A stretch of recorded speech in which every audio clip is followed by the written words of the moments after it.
to be. All of us who get electricity bills, and that's pretty much all of us, see that every quarter we live it. We know how tough families are doing. That's why we've delivered 3 rounds of energy bill relief. And this week we've made one of our biggest election commitments to help families and businesses get a battery which will help them reduce their power bills permanently.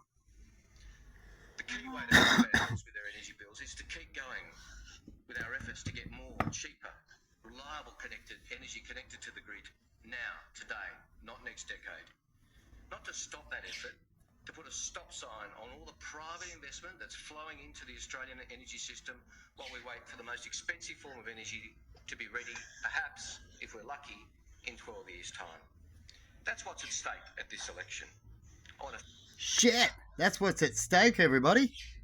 That they've got an excuse after 3 terms, 12 years from now, that they could use, if you try to go back and go, why did you fail? What happened there? That they weren't lucky. They shouldn't be saying that. They should be saying we should be definitely done by then, shouldn't they? Or should they have a easy excuse, easy way out? What do you reckon? Thank Ted for agreeing to this debate. I want to thank you all for coming and participating in this discussion about what is a key issue on May the 3rd, our different plans for Australia's energy future. Thank you, Mr. Bowen. 5 to 6 minutes, Mr. O'Brien. Thank you, Tom. Thank you, Chris. And it's wonderful to be here in a room with so many undecided voters. Tom, with your permission, shall we just proceed and ignore? Yeah, I'm happy to proceed. Let's go. We might just hold on that ribbon and start again, Mr. O'Brien. I don't think it's funny when it comes to people that want to talk. Chris Bowen is right about... Even if they're right or wrong, the best way to solve things is to address the issue and talk to them. Either shame them, agree with them, or put your opinion across of what you believe. One thing.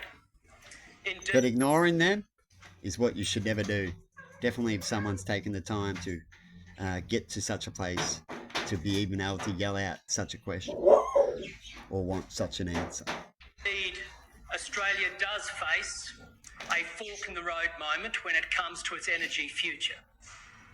Under Labor, that future will see Australia become poorer, weaker, and more dependent on foreign supply chains.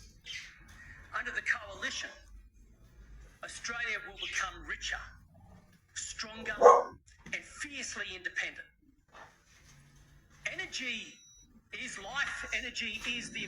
Have you noticed Donald Trump says they're going to come richer. Now, these guys say also we're going to come richer. Wouldn't it be just good to get a basic goal when you failed a lot for a long time, right? And just go, we're going to get it right. We're going to get the basics done. We're going to get it so we have the food on the table and it's never going to go back to this situation again. And then we'll think about, after we got it going properly, that we're going to get richer, right? We'll start paying off debts so we can get richer. So on. Economy. Indeed, energy security is national security. And how we manage energy in the years ahead will determine the sort of country we become. Now with the birds, have I shown so far how we can get plenty of plenty? Now I've talked about other things. But first you've got to get to the plenty of plenty. The Garden of Eden was called the Garden of Eden as it had plenty of plenty. Determine whether or not our children and theirs have the same opportunity. The devil that come in says you shouldn't be feeding them when there's not many around so you can bring back species and thrive again. And then once they're thriving, perhaps we will change our ways again. That's what we do. But it's always good to have plenty of plenty because in the end, there's something you can get a reward for, you see, than having nothing. Where do you get a reward in that? Which we have as a nation. It is absolutely critical. Now, as you look at those forks in the road, if you want to have a taste of what the fork looks like under Labor, consider the last 3 years and ask yourself, do you feel better off today than you did 3 years ago? I certainly do. Labor government, Australia has seen its standard of living drop further than any other developed nation on the planet. We have seen productivity drop. We have seen more families go on hardship arrangements with their energy retailer than has ever happened in this country, ever. We've seen more companies close up, shut down. And what is driving a lot of this hardship right across the country is the fact that energy bills are too high. They are soaring. This is what it is going to look like, because it doesn't matter whether it's the market operator, it doesn't matter if it's energy experts.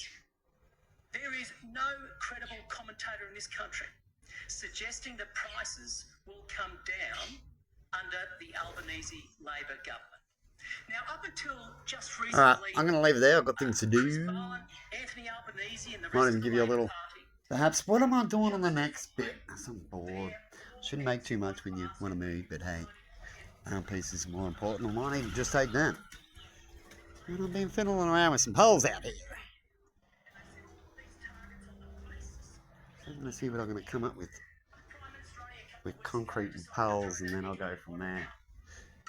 that reputation I'm thinking, what should I do with such a thing after I make it? walking into the next election. And I'm making it for what? Chris Bowen But or where will Anthony it be? Albanese have any I always say to economic God, basis whatsoever so for their energy plan. They what are should it at be? sea And where should it be? with indeed the most Time will radical tell. plan to change We our will energy see. system that not only